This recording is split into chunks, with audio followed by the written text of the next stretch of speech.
Launch is foundational to everything you do. Absolutely. You are 10 years ahead of the world in reusability, but Starship is designed for rapid reusability and dramatically more mass to orbit at a much lower cost.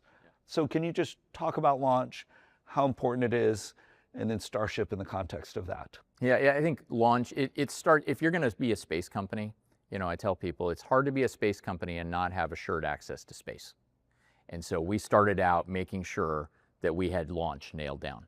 And Elon really focused on driving down, the cost of access to space at a far cheaper price than anyone had ever even thought of before. We're now, lowest cost per kilogram to space ever in the industry, and we're looking for Starship to do another 10x improvement as we get to rapid reusability with Starship. So it is definitely at the core of what we do, and it's the enablement for all of the other businesses, whether it's Starlink or direct to sell very soon, or now AI compute. And so I think you absolutely have to start when you talk about SpaceX by talking about our launch capabilities. And Starship will be, to your point, next level, because what we're doing now is taking on this huge, I would say like the holy grail of rocketry, which is rapid reusability. It's one thing to bring back the first stage, which is amazing, right? And transforming the industry. But we did that 10 years ago with Falcon. What we're doing now is we're flying the largest rocket ever built with the goal of it getting to aircraft-like operations.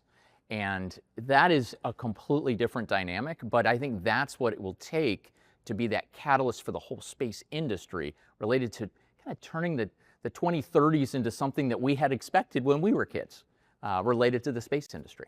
Where in the Starship program are we? We just had a launch. It was, a V3 of the ship and the booster. It felt like, I will admit, it felt kind of like we were both there. It felt like a high risk event heading into an IPO, but from my perspective, and as far as I could tell from the SpaceX team, it seemed very successful. So what did we learn? Where are we with Starship? And where are we on that path to rapid reusability? I think our first launch of V3 that you're referring to from just last week was a huge success for us. The fact that we were able to demonstrate the full system capability, the new V3 Raptor engines, all of the changes that you saw on the bottom of the vehicle, all the operational changes that we did as well, and then you saw that soft splashdown at the end of the second stage, I think gives us a lot of conviction about where we're going, not just in years to come, but really even in the next couple of flights. And that's really exciting, because that is, as we were talking about, that platform or catalyst for the rest of the business. Having a rocket that can take 100 metric tons to low Earth orbit is going to be hugely important for everything we're about to go do. And that's 100 metric tons at what cost relative to Falcon? At what cost? Well, I think, as soon as we can bring back that second stage to the tower and start rapidly reusing it in the next, we'll just say in the next couple of years, I think you're going to experience a 10x from a cost per kilogram to space from where we're at with Falcon today. And so that is, I think, a huge springboard for multiple pieces of our business. I think of launch as enabling a variety of applications for SpaceX as a company. And, if kind of, Microsoft, they had the operating system and enabled a lot of applications. Launch is foundational. And the first and the biggest and most well-known application is Starlink and your connectivity business. And can you just give us a sense of the scale of that business, the growth of that business? Yeah, it's very exciting, because we actually haven't been in the connectivity business for that long. When you think about it, really having our first production satellites in space back 6 years ago, and ramping that business to where we're at today with over 10 million customers and over 10,000 satellites that we have now flown to space in 160 plus countries around the world, it is clear that we're delivering a capability that the world really wants. And I think that, it just gives you so much conviction when you're delivering a great product. And we've had so many notes in. In fact, we send out an email each month with, how many communities around the world we've had a positive impact in. It's really special, whether it's, indigenous tribes in Canada or down in Brazil where we're connecting, schools, or in Africa where they haven't had any connectivity before. Bringing something like Starlink to the world has been pretty amazing. And so, what it's done is it's given us an extension of the mission we were talking about. First and foremost, we want to make mankind multiplanetary, but above and beyond that now, having the ability to connect the other 3 billion people on the planet and really bridge that digital divide has been really special for folks. And I think that really resonates.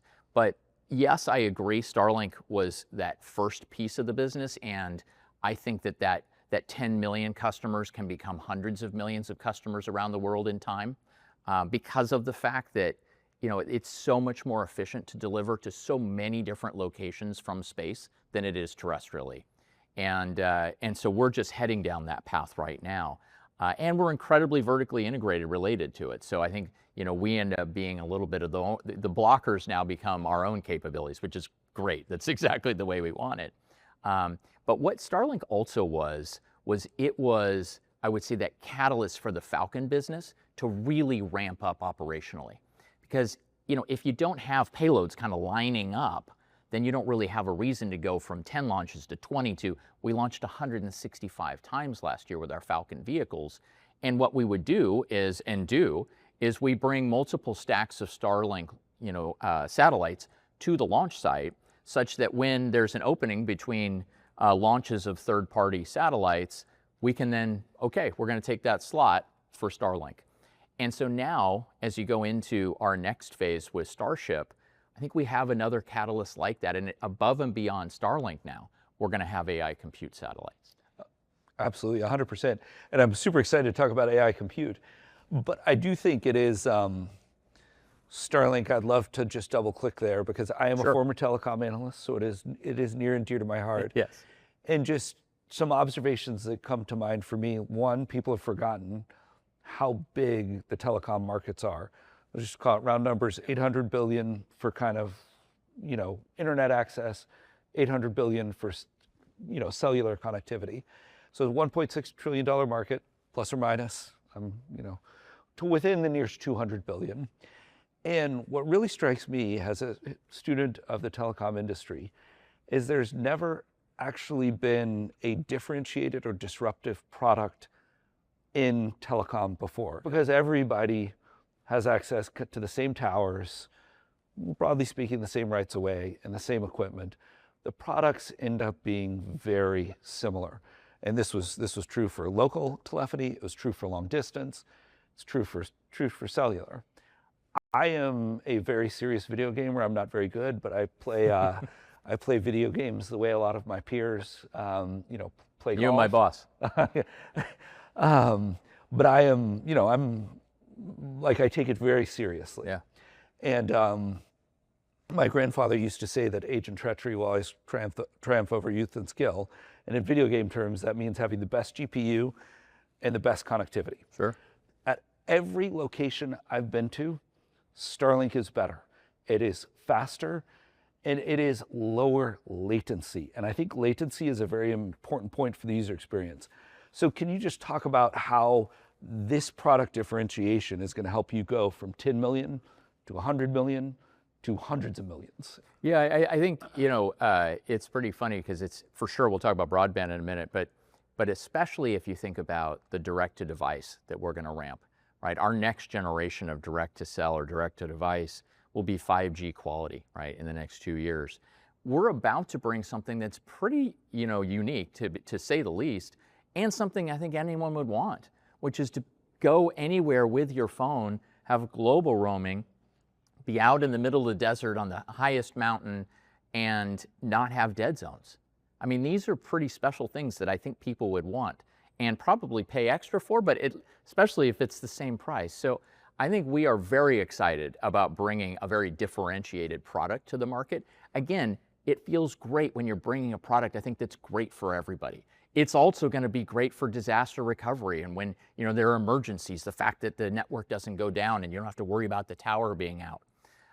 But circling back on the broadband side, the fact that you can deliver low latency, to your point, I think that's really critical, low latency, high speed capability really everywhere, other than the countries that I'm not allowed to go into, is something that just won't make sense terrestrially.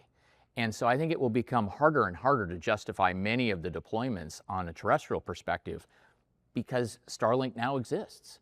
And I do think that, people really now are starting to see, even on aircraft, right? When you start to see all the announcements, United Airlines, now American Airlines, just announced, and many of the others without listing over and over again, getting on an airplane and having that type of low latency, high speed experience really kind of opens people's eyes to what it could be at their own homes or offices as well. Awesome. And I do think I'm glad you brought up the disaster, what SpaceX does anytime there's a natural disaster. Yeah. It has undoubtedly saved lives. For sure. Surging Starlinks for free, turning them on, this has saved lives. Yes. So outside of Starlink and orbital compute, which absolutely merits its own discussion, what are the other applications enabled by Starship or businesses? What are you most excited about? Well, I do think on the connectivity side, those two businesses will ramp nicely. And what's also great about those is I think when people think about space, they think about the new markets that we will create in the years to come, which I agree with that, whether it's point-to-point transportation on Earth and 30 minutes flying to Singapore kind of thing, or whether it's the lunar economy. I think all of those will happen. But what I think people discount is there are massive, to your point, almost $2 trillion of existing markets just on connectivity that are existing markets today terrestrially. And so the fact that you're able to deliver a better product in an existing Earth market before even talking about space is probably what gets missed some of the time. And it's not just a better product, you do have a cost advantage. Yes. Yes. You're not digging ditches, right? Yes. You're not digging ditches, you're not spending all that huge amount of upfront cost. You really send the terminal out. Once you've established your network of satellites, you send the terminal out, and that's basically most of your customer acquisition cost. Yeah. Better, faster, cheaper has been a winning experience. It's a good combo, yes. In my time as a tech investor. But any one or two of those markets, whether it's freight, whether it's point-to-point travel, I think the next big one, though, is going to be AI compute. Okay. And so we should definitely spend some more time on that. But I think that is a market that really needs Starship to really happen. Oh, yeah. Because they're large payloads, and you really are focused on cost. And so I think that's the one that's kind of near and dear for us, because you already see those next two happening, right? And this will just be a significant enhancement. If I think about what Starship's going to do for our broadband satellites, our V3 satellites that we're about to fly in the coming months here on Starship, every Starship launch of those satellites brings 20 times the capability of what we're flying with a Falcon launch today. So it is a huge enablement for our broadband business, and soon to bring 5G capability on the direct-to-cell. So Starship, rapid reusability, they really enable this much larger Starlink constellation. That takes us from 10 million to the hundreds of millions. They actually lower the cost of Starlink further by lowering the launch cost. And they enable this exciting new, they'll enable direct-to-cell, which is awesome, but they will enable orbital compute. And I would love to people hear data centers in space. Yes. And after lots of interactions on X, I've realized that a lot of people are picturing like a Pentagon-sized building floating around in space. And that is not what it is. No. It is orbital compute is racks in space. And let's start there. I'm sure there's going to be images available to people, but just describe what one of these satellites is going to look like so people can conceptualize it. Yeah, I love the racks in space. I might steal that from you. I think that's the right way to think about this. I actually had the same issue when someone said data centers in space internally the first time. I thought, oh wait, how are we going to connect all these pieces together? Yeah. And they're like, Johnson, this is literally like another constellation. Oh, okay. But really, you then realize virtual networking has been, obviously a key component of networking for a number of years now. And this is that same concept of virtually networking rack by rack, to your point, of satellites that look just basically like larger versions of the Starlink V3 satellite we're about to fly for broadband. A lot more solar, and now compute over the top related to, we'll just start with NVIDIA, GPUs on there, and a large, kind of sheet of metal from a radiative cooling capability perspective. But otherwise, looks largely the same as what we're flying from a comms perspective, although we've pulled the comms payloads off, obviously. But really, I feel like people think that this is a completely new concept for us, and it's not. It's a kind of a logical extension of the satellite technology that we're already using today, with all the connectivity down, to Earth, with the inter-satellite links connecting the different satellites together, the prop systems. I mean, there's so much of what we're already doing with Starlink today that we immediately get to benefit from on these. And I think when people see the picture of one satellite versus another satellite, they kind of aha moment kicks in of, oh, well, these guys are going to be able to do this very quickly. Absolutely. Yeah, so and just maybe help anyone listening conceptualize a rack, an NVIDIA rack, the NVL72 rack. Yeah. The server is like, I don't know, a couple of pizza boxes. And then you stack those servers together, you make a rack, 8 feet high, 3 feet wide, maybe 4 or 5 feet deep. And that rack is going to be at the center of the satellite. It may not have those exact dimensions. It may have more or less than 72 GPUs, depending where the engineers land, but we're going to have that rack. We've got solar wings. I tried to eyeball it. It looked like they're 200 or 300 feet long, maybe 150 feet long out to each side. And then it's in a sun synchronous orbit, and the radiator extends behind it, so it's always in the shade and cold.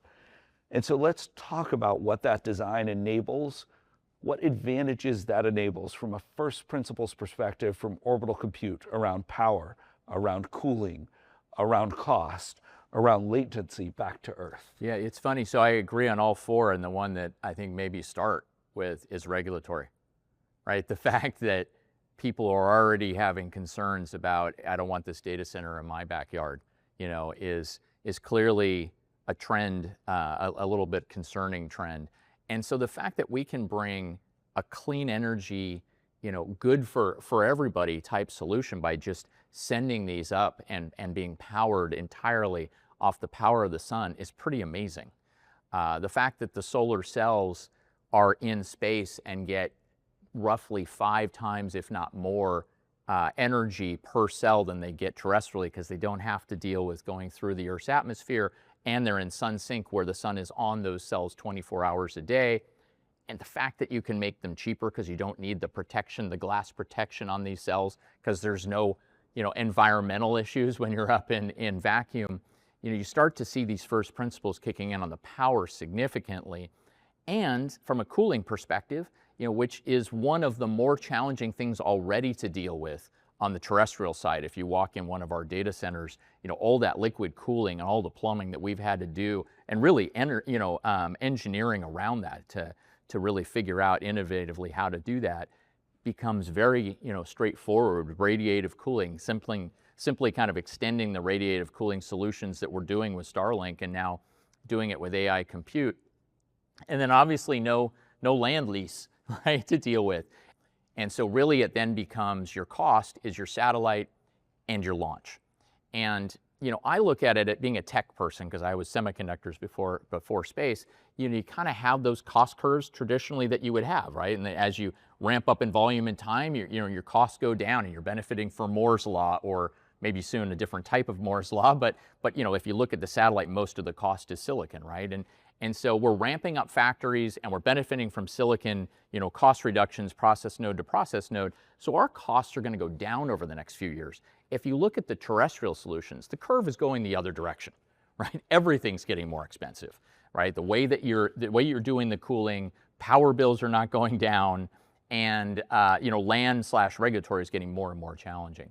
And so I think this just all lends to better for the population, and a trajectory to be significantly better from a cost perspective as well. Awesome. And how do you think, like, this market, compute, is one of the largest markets in the world today.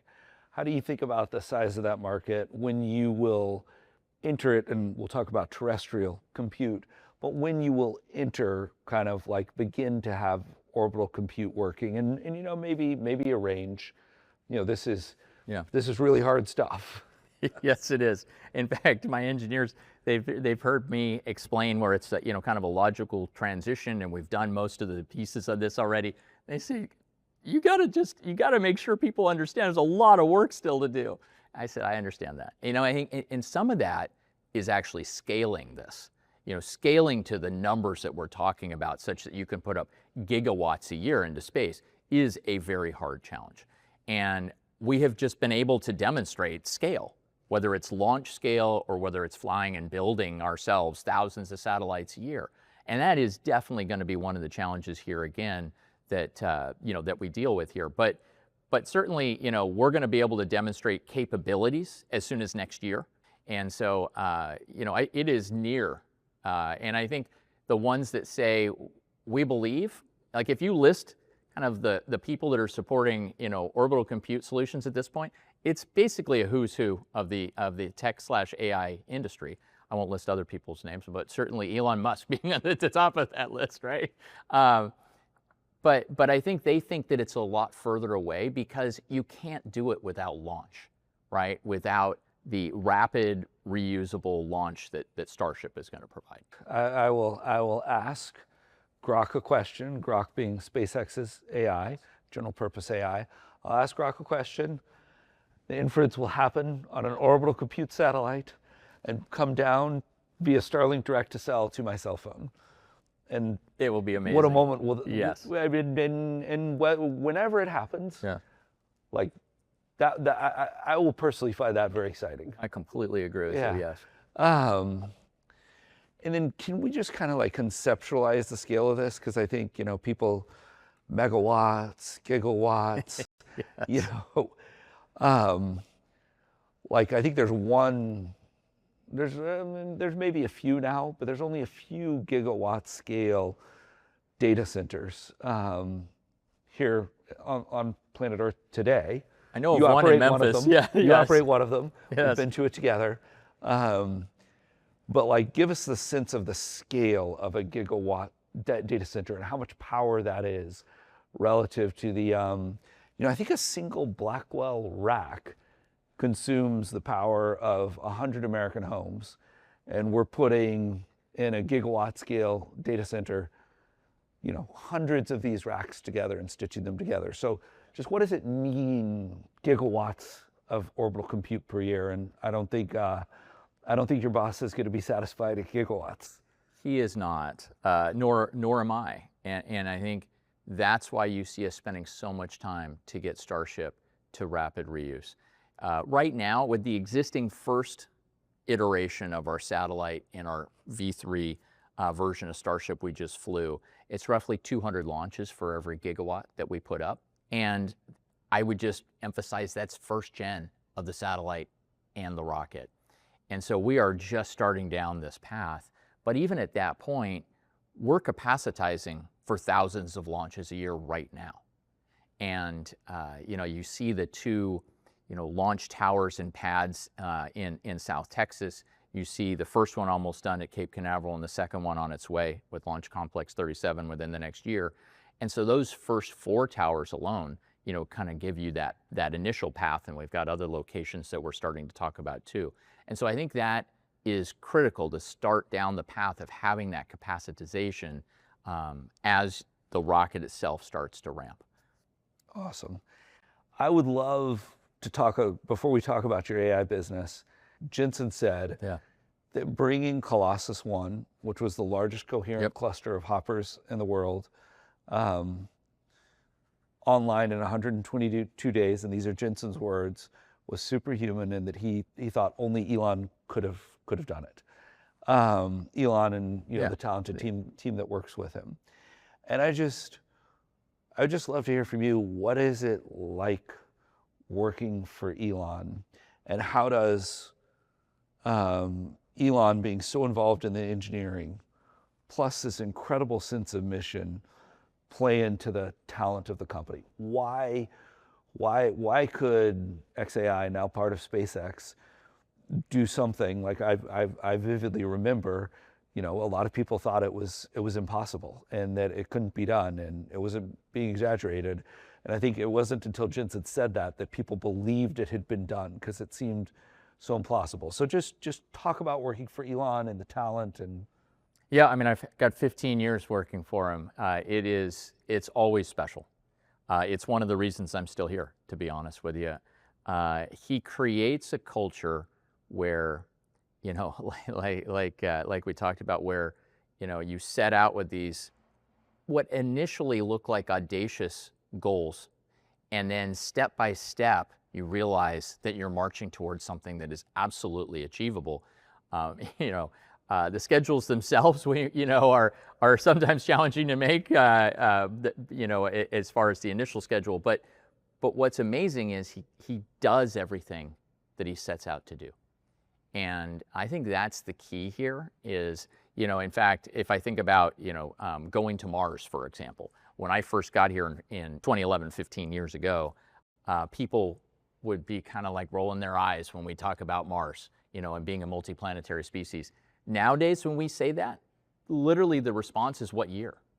You know, it's no longer, doesn't even sound audacious. And I think what Elon's, done a masterful job on is, along with probably a lot of other things, is setting out these targets and then creating a fantastic business model around each piece of IP that you need for that end goal.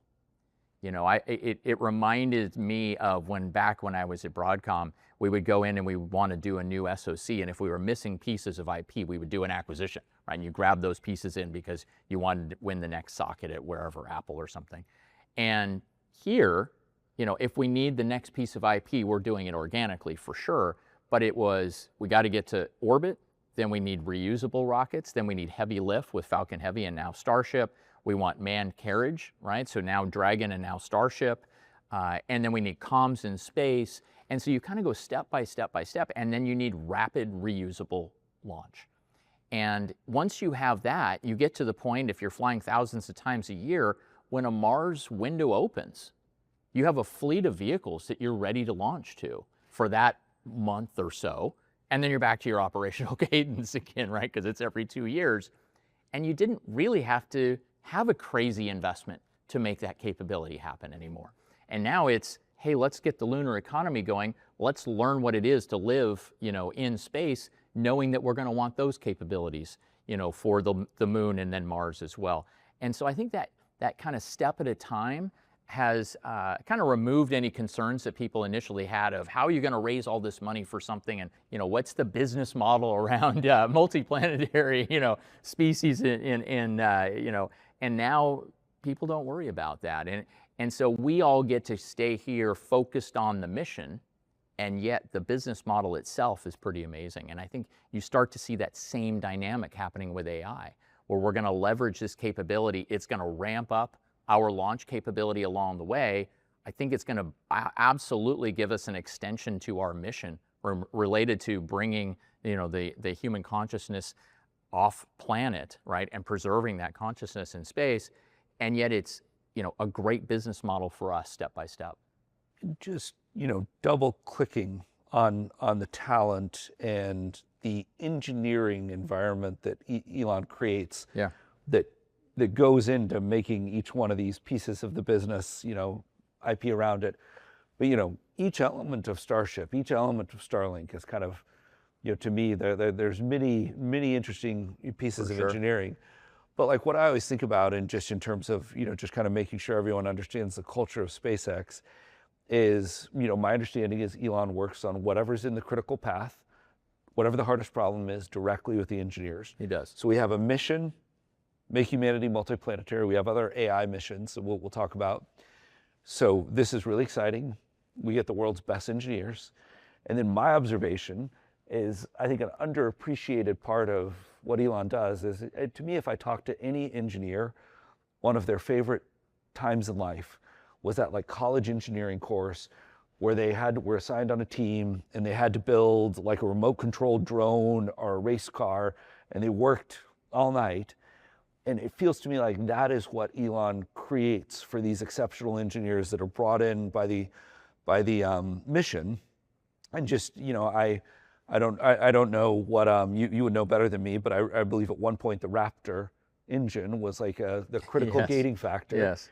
And there was a standing meeting every late Sunday or Monday night, and it just had to be the engineers who are working on the Raptor engine. And maybe they're just 24 years old, but they're there in a small room working on that problem. Can you just talk about that environment? I mean, I think we've seen that type of dynamic, a handful of times for sure. And you're exactly right. I think what's amazing to me is that he is in there in the details, working with the engineers on these critical issues. And it's also, incredibly inspiring to know that your leader is in the trenches with you and working probably harder than any employee that I know. And I don't know how he keeps that energy level up for the length of time, the decades literally that he's been able to do it. It's pretty amazing. But I absolutely would tell you, I've witnessed those technical challenges or technical discussions over the challenges that we face on a regular basis. Raptor engine was one of them for sure, but there have been many others along the way.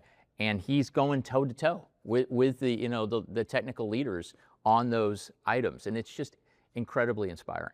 And now we have that photographic evolution from Raptor 1 to Raptor 3, and now seems like all the Raptors did great on the latest Starship. They did. It was pretty amazing. Yeah.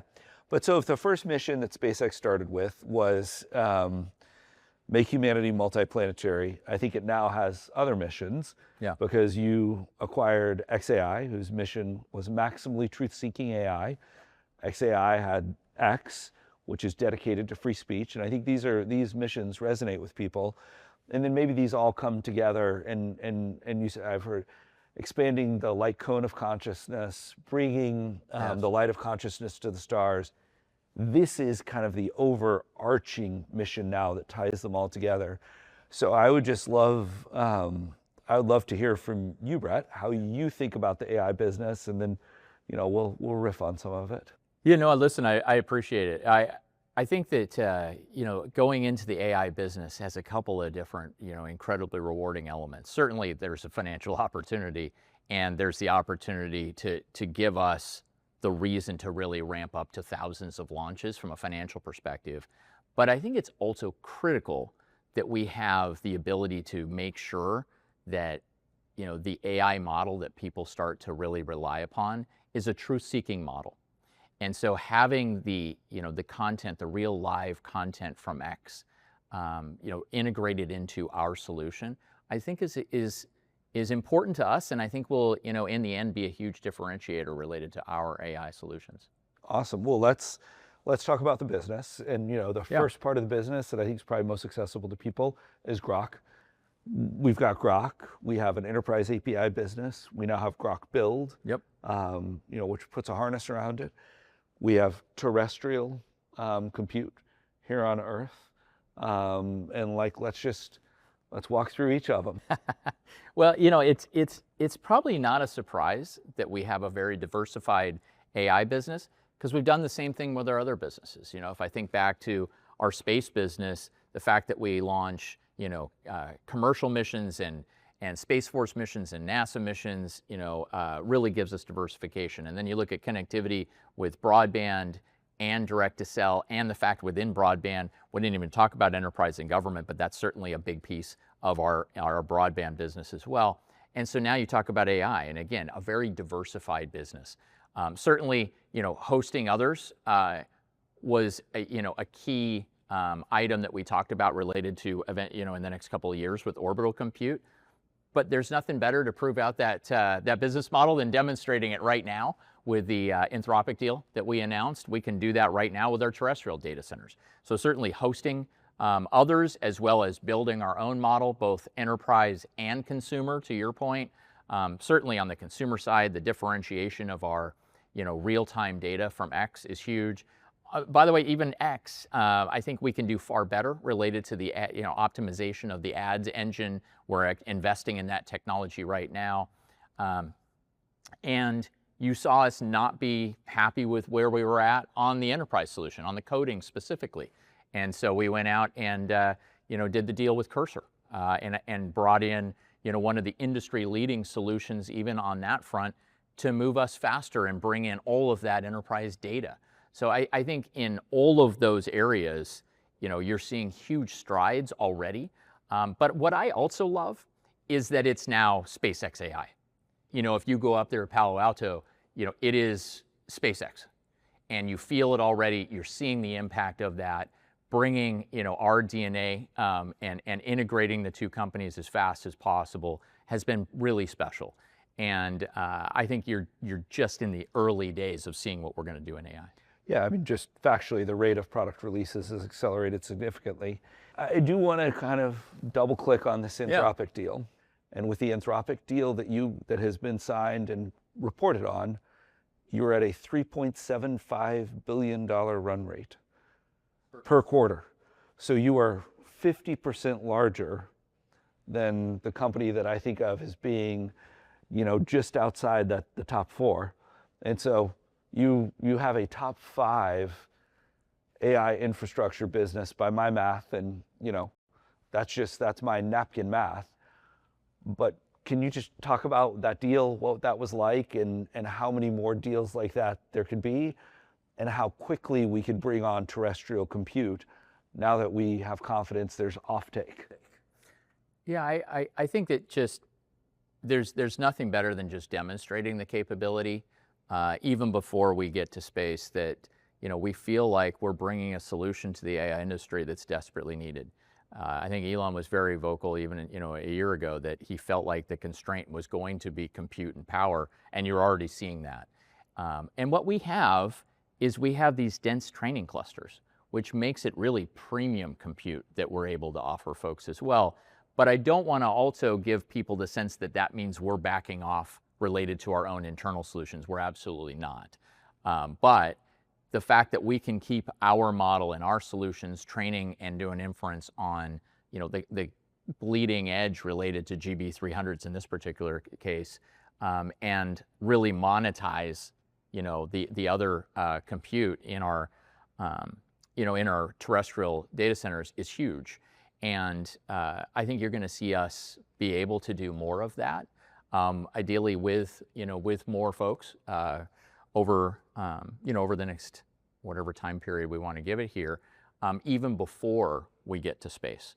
And that's really been part of the key. I mean, we at our core are builders, right? We are strongly entrenched in building the infrastructure of the future, and so AI being one of those key industries. And so I think that you'll see likely more and more folks want to lean to us. There's just a tremendous amount of technical challenge in putting up these, like to your point, gigawatt scale data centers. So we should expect to see you guys ramp up the expansion of terrestrial data centers to support third parties who want to rent compute from you, and for your own internal services. Exactly. Awesome. Well, on Grok, would love to talk about that. Would love to talk about what Cursor could mean for the Grok business. And one thing that really made an impression on me is the very significant leap in Cursor's own internal model, Composer, after just a few weeks of mid-training, reinforcement learning in the SpaceX AI Colossus 2 cluster. And you saw just, factually a noticeable jump in performance, and it is, on the Pareto frontier for, that measures cost relative to kind of intelligence. So this is effectively intelligence per unit of cost. Just talk about Cursor, talk about Grok, talk about where that business could go. Well, it's a really great team, first and foremost. When we were doing the diligence and talking to Michael Terrell and team, I think when you find a team that's a good cultural fit. And so, once that, was identified, then looking at the data that they were able to bring to the table for us, that was huge. The fact that they're working with over half the Fortune 500 and have thousands of enterprise accounts, it was certainly, a huge opportunity.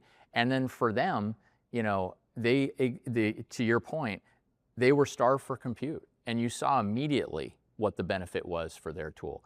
And so now having, that Cursor, coding engine, as well as our own Grok LLM and really the harness with Grok Build that's coming out really right now is pretty magical. Awesome. And I would love to just a few words about Terafab. And so just talk about Terafab and how the company's thinking about that. Yeah, I think Terafab's a really interesting one. Being a semiconductor guy before, we were talking about, and certainly it's a partnership first and foremost with SpaceX and Tesla.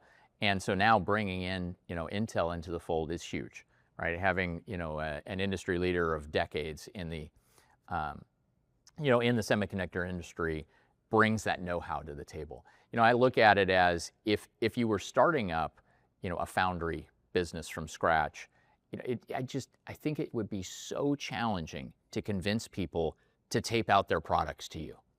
And so, I don't even know that you could, start a new company from scratch unless you had a captive customer, like in this scenario, like SpaceX and Tesla saying, we will take every wafer that you can yield out. And so then it takes that risk away. And then really the risk is a capital risk only.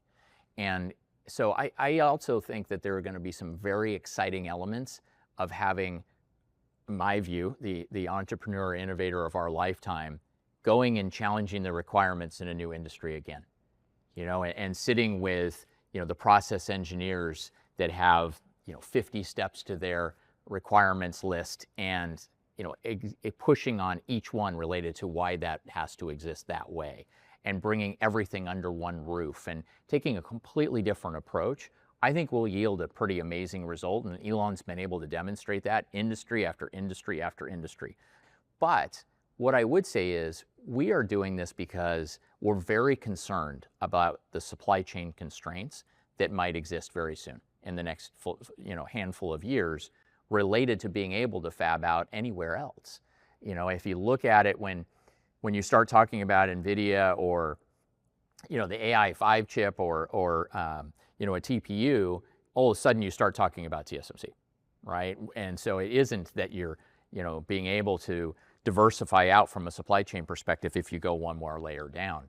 And so our concern is really more than anything else that the supply chain won't be there for us to ramp to many, many gigawatts. Ideally, 100 gigawatts a year is our target in the years to come, without being able to, have a terafab. We need to make sure that we have assured, supply of silicon.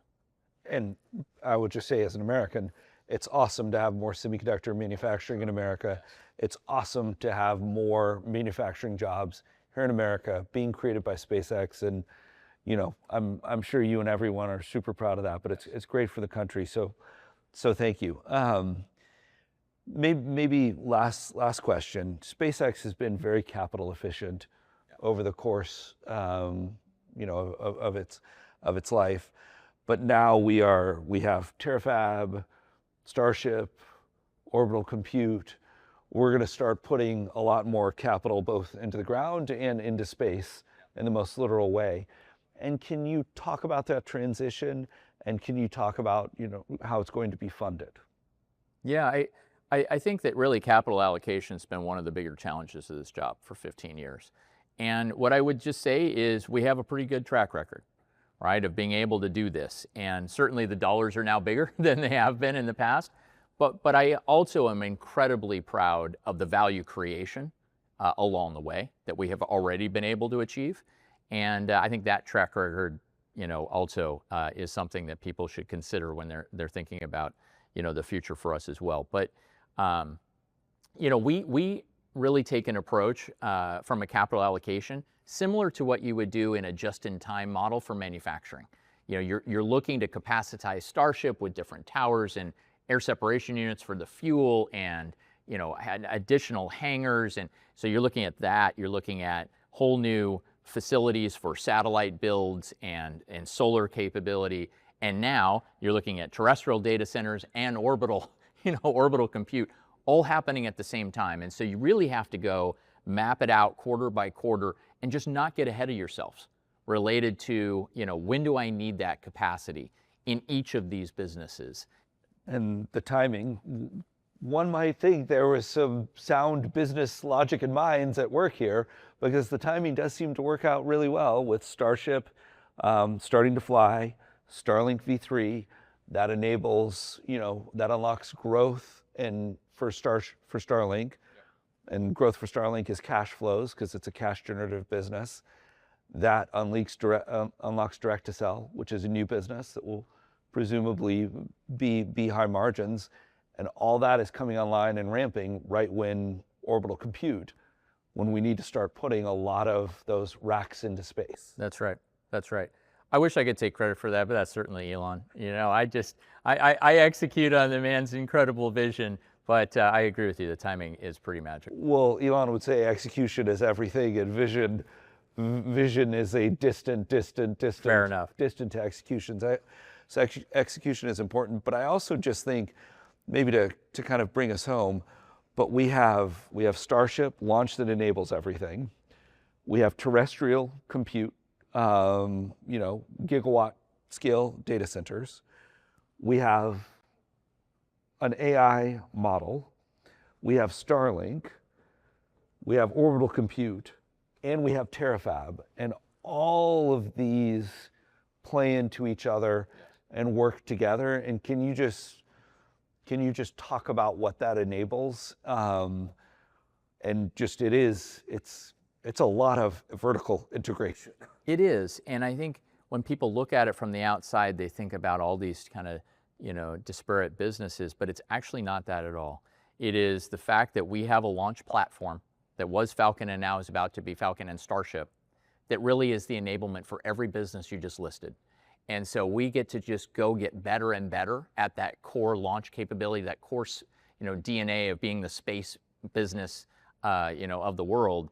And each of these vertical offshoots, comes to play out where you have a differentiation because of the fact you're able to deliver a better product because of it's coming from space. And, it's different versions of satellites, in most cases, or it is back to our core of being incredibly vertically integrated in each of these core pieces of the business, and really bringing infrastructure, to the forefront in each of these. And at every level, competitors can buy launch from SpaceX. Yep. Starlink is available to everyone. Yep. You're selling compute terrestrially to competitors. The model can be used by anyone. Absolutely. So while it's vertically integrated in orbital compute, Elon has said that competitors are welcome. So while the model is vertically integrated, it is also open at each level. For sure. And can be accessed discreetly. And then, of course, if each one of these elements is a standalone business on its own, that just gives you more scale, further lowers costs, plays into the vertical integration. That's right. Yeah. Exciting times. Exciting times.